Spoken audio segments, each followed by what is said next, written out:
ngayon si Pauline Luna na huwag silang pagsabungin ni Melanie Marquez dahil sa umano'y magkaparehong produkto nilang iniendorso. Nadawit din sa issue ang pangalan ni Mystica. Nagpapatrol si Mario Dumawal. This is misleading. If you say my name here, it's misleading people and I don't want to be a part of it.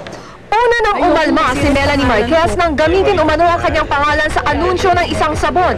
Ang masakit pa, ikinukumpara daw siya kay Pauline Luna na bagong modelo ng produkto. Sinabi nga nila, di ba, na kaya hindi nila ako kinuha dahil matanda ako. Hindi ko naman sinabing bata ako. Ayaw namang masabit ni Pauline sa umano'y soap war nila ni Melanie. They put the blame on us eh. Tapos kami yung pinag-aaway. No, it's not true. I respect her so much and I look up to her. Una nang nagdemandahan ang mga may-ari ng beauty products na ini-endorso ni na Melanie at Pauline dahil umano sa unfair competition at infringement of trademark. Tatlong halos magkakaparehong brand ang nasa merkado dahil kanya-kanya umano itong ipidarehistro ng manufacturer at distributors. Nadamay na rin si Mystica na siyang original endorser ng produkto.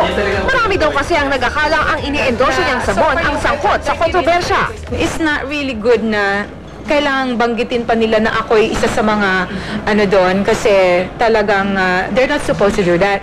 Nag-react din si Mystica sa isyong mas mabentang endorser daw si Melanie kesa sa kanya. I was told na umabot pa nga daw sila ng 19 million nung ako na talaga ang nag-endorse. That's actually a contradiction sa narinig ko talaga. Nina Corpus, Patrol ng Pilipino.